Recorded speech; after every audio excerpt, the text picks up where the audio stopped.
Hallo und herzlich willkommen zurück auf meinem Kanal, und im heutigen Video möchte ich ganz gerne mit euch über Skincare on a Budget sprechen, denn es ist einfach Fakt, dass aktuell nicht nur die Lebensmittelpreise steigen, sondern auch die Energiekosten steigen und viele Menschen fühlen sich natürlich dadurch auch finanziell weniger gut aufgestellt, mal davon abgesehen, dass wir nach wie vor super viele Menschen haben, die in Teilzeit arbeiten. Vor allem im Handel werden extrem viele Teilzeitjobs vergeben, wodurch natürlich auch das Einkommen geringer ist im Vergleich zu Personen, die zum Beispiel Vollzeit arbeiten gehen.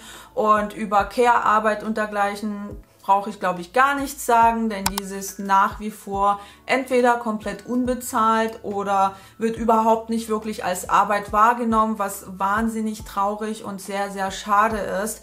Und genau deshalb möchte ich euch heute so ein paar Skincare Basics zeigen, die ihr easy in der Drogerie bekommt, die möglichst bezahlbar sind. Ich werde euch auch noch ein paar Tipps dazu geben, wie ihr noch mal ein bisschen mehr sparen könnt und worauf ihr achten solltet, wenn ihr das meiste aus eurer Skincare rausholen möchtet. Ich hatte euch auch vor einiger Zeit in meinem YouTube Community Tab gefragt, wie es euch mit der aktuellen Situation geht und wie ihr euch geldtechnisch aufgestellt fühlt, und möchte mich hiermit auch nochmal sehr herzlich dafür bedanken, dass ihr so zahlreich an dieser Umfrage teilgenommen habt und dass ihr eure Stimme dagelassen habt. Ich denke, das Ergebnis spricht für sich und zeigt, dass aktuell viele Menschen strugglen und dass ihr damit nicht alleine seid. Gut, dann legen wir mal los mit der Skincare, und ich habe hier ausschließlich Produkte von Rossmann am Start, denn Rossmann bietet nicht nur diese 10% Rabattcoupons an, sondern ihr habt ja auch des Öfteren irgendwelche Rabattaktionen bei Rossmann.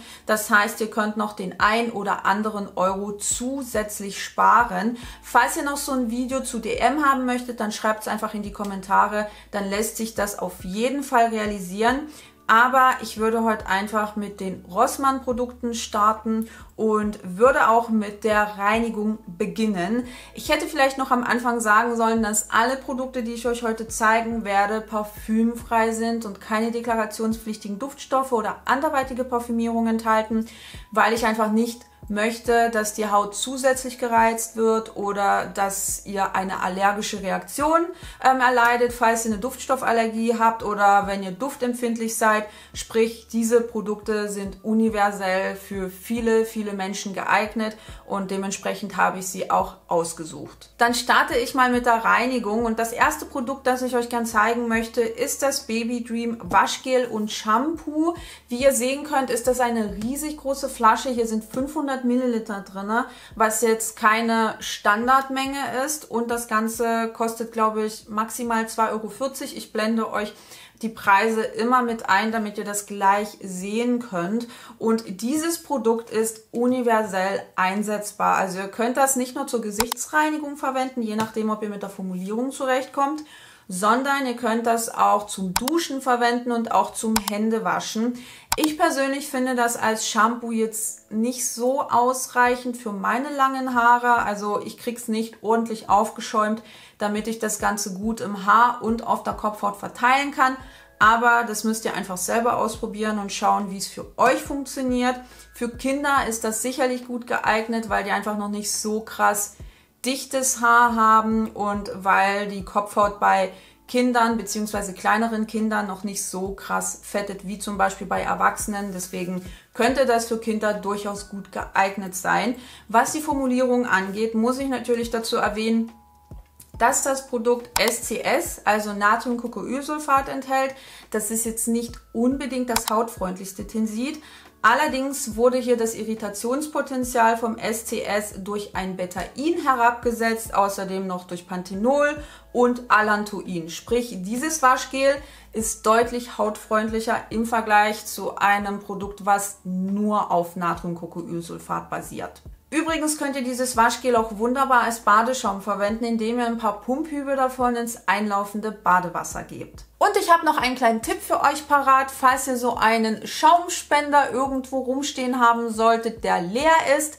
Ich habe hier zum Beispiel einen Reinigungsschaum leer gemacht und könnte jetzt theoretisch einen neuen Reinigungsschaum herstellen, indem ich beispielsweise etwas von diesem Waschgel reinfülle, ungefähr bis hier, und dann gebe ich bis hierhin Wasser dazu.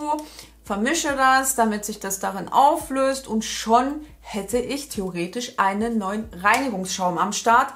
Ich würde allerdings empfehlen, nicht zu viel davon herzustellen, da natürlich die Haltbarkeit dieses Waschgels darauf beruht, wie ihr es eben kauft. Das heißt, sobald ihr das mit Wasser verdünnt und in so ein Gefäß reinfüllt, dann ändert sich nicht nur die Haltbarkeit, sondern auch theoretisch die Stabilität des Produkts, denn alle Tests bezüglich der chemischen und der physikalischen Beschaffenheit dieses Produkts werden natürlich so durchgeführt, dass das Produkt dann auch 1:1 in dieser Form verwendet wird. Gehen wir weiter zur Gesichtspflege. Ihr könnt natürlich auch das Waschgel für eure Gesichtsreinigung verwenden, aber da müsst ihr einfach selber schauen, inwiefern ihr mit der Formulierung zurechtkommt. Ich zumindest habe keinerlei Probleme damit. Allerdings, wenn es ums Thema Gesichtspflege geht, werden euch super viele Marken weismachen wollen, dass ihr diese und jene Produkte braucht, um euer Gesicht zu entknittern oder faltenlos zu werden oder sonst irgendwas. Ich konzentriere mich hier eher darauf, die Haut zu schützen, sie zu pflegen und ihr Feuchtigkeit zuzuführen. Das heißt, bei diesen Produkten geht es jetzt weniger darum, irgendwelche Hautprobleme anzugreifen, sondern wirklich die Standardroutine zu haben, die einfachste Routine ever zu haben und das Ganze möglichst günstig umzusetzen. Dafür benötigt ihr theoretisch nur 2 Produkte, und zwar ein Sonnenschutzmittel und ein Reinigungsmittel, welches dieses Sonnenschutzmittel am Ende des Tages entfernen kann. Ich würde mit dem Reinigungsmittel anfangen, und zwar ist es das Isana pflegende Reinigungsöl. Das hier ist noch die parfümierte Version. Das Reinigungsöl ist mittlerweile parfümfrei, was ich wirklich großartig finde, und das ist richtig, richtig gut geeignet, um Sonnencreme im Gesicht zu entfernen oder Make-up. Es ist ein sehr angenehmes Produkt, das ihr am besten auf trockene Haut auftragt. Ich habe jetzt schon des Öfteren gesehen, dass Leute das auf angefeuchtete Haut aufgetragen haben, und dann ist die Reinigungsleistung bzw. die Reinigungsfunktion dieses Reinigungsöls einfach kaum mehr vorhanden, beziehungsweise es funktioniert einfach nicht mehr so gut. Deswegen nehmt euch was von dem Reinigungsöl in die Handinnenfläche, verteilt das im Gesicht und schmelzt richtig schön eure Sonnencreme, euer Make-up und alles, was sich auf eurer Haut befindet, damit auf. Lasst euch Zeit, wenn ihr die Zeit habt, und massiert das schön ein, genießt den Moment und dann spült ihr das Ganze mit lauwarmem Wasser wieder runter und schon seid ihr fertig. Und eine Sonnencreme ist mitunter das beste Produkt, um eure Haut zu pflegen, zu schützen und ihr Feuchtigkeit zuzuführen. Natürlich solltet ihr die am besten frühs verwenden, um eure Haut vor der UV-Strahlung zu schützen. Und ich weiß, dass viele Marken euch irgendwelche Anti-Aging-Cremes verkaufen wollen, aber eine Sonnencreme ist einfach die beste Anti-Aging-Pflege, die es gibt, und deswegen könnt ihr da auch ordentlich Geld sparen, wenn ihr eben nicht diese teuren Cremes in irgendwelchen Tiegeln kauft, die euch die Falten weglasern sollen oder wie gesagt eure Haut entknittern sollen. Kauft euch eine Sonnencreme und dann seid ihr wirklich gut ausgestattet.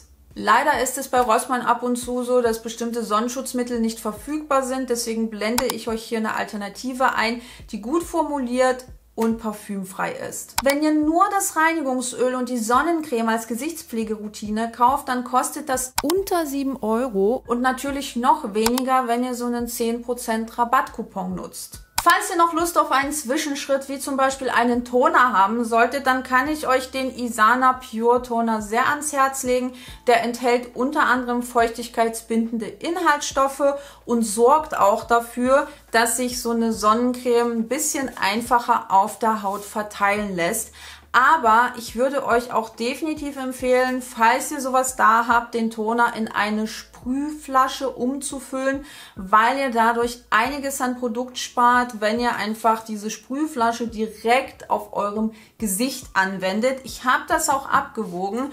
Wenn ihr den Toner mit einem Wattepad verwendet, dann geht der euch definitiv schneller leer, als wenn ihr das Ganze in eine Sprühflasche umfüllt. Beim Thema Gesichtscreme, Körperlotion oder Handpflege möchte ich euch ganz gerne ein Produkt zeigen, was wieder so ein 3-in-1-Ding ist. Und zwar ist das die Isana Med Körperlotion. Die könnt ihr theoretisch auch ohne Probleme im Gesicht verwenden. Habe ich ausprobiert. Fühlt sich gar nicht mal so unangenehm an. Das ist eine super leichte, wässrige Lotion, die jetzt nicht zu fettig und auch nicht zu klebrig ist. Und die könnt ihr auch genauso gut am ganzen Körper anwenden, als Handcreme benutzen, als Fußpflege verwenden. Das ist einfach so ein richtig, richtig tolles Universalprodukt, das feuchtigkeitsbindende Inhaltsstoffe enthält, das rückfettende Inhaltsstoffe enthält, aber nicht zu schwer und nicht zu klebrig auf der Haut ist. Falls ihr noch eine Lippenpflege benötigt, was ja für viele Menschen im Winter sehr, sehr wichtig ist, weil natürlich die Lippen rauer werden und die Kälte den Lippen zusetzen kann, dann würde ich euch den Altera Lippenpflegestift empfehlen. Wenn ihr euch jetzt all diese Produkte zulegen würdet, das Waschgel, die Lotion, den Toner, das Reinigungsöl, die Sonnencreme, den Lippenpflegestift, dann seid ihr mit einem 10% Rabattcoupon bei unter 13 Euro. Wenn ihr den Toner weglasst, dann landet ihr bei unter 11 Euro. Zum Schluss möchte ich euch noch ganz gerne einen kleinen Tipp aus Sicht einer Produktentwicklerin mitgeben, je nachdem, ob ihr länger etwas von euren Produkten haben möchtet. Und zwar solltet ihr Abstand von bestimmten Hacks auf TikTok oder Instagram halten.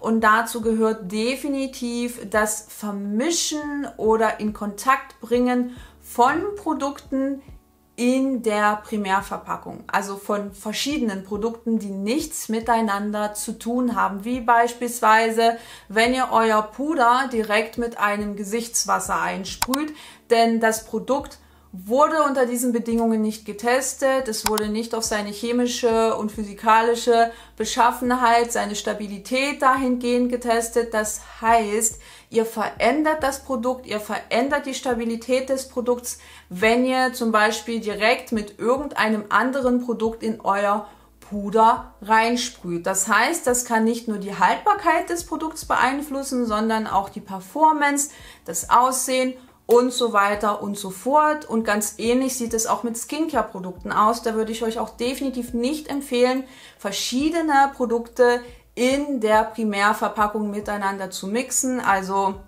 wenn ihr zum Beispiel einen Tiegel da habt und irgendein Gesichtsöl, dann würde ich euch nicht empfehlen, das Gesichtsöl direkt in den Tiegel reinzutropfen oder den Primer in den Tiegel reinzutropfen und das Ganze zu verrühren. Denn wie gesagt, für dieses Konzept wurden beide Produkte nicht entwickelt, dass man sie in der Primärverpackung miteinander mischt. Nehmt euch das Produkt lieber raus, tut es auf euren Handrücken und vermischt die Sachen gerne auf eurem Handrücken, aber bitte nicht in der Primärverpackung, weil das, wie gesagt, die Haltbarkeit eures Produkts negativ beeinflussen kann. Das war's schon mit meinem Skincare on a Budget Video. Ich hoffe sehr, dass es euch gefallen hat und dass es auch ein kleines bisschen hilfreich war, dass vielleicht sogar der ein oder andere Tipp dabei war, den ihr noch nicht so auf dem Schirm hattet. Ich würde mich natürlich wie immer sehr darüber freuen, wenn ihr mir ein Däumchen nach oben da lasst und wenn ihr dieses Video teilen würdet. Und wir sehen uns dann beim nächsten Mal. Ciao!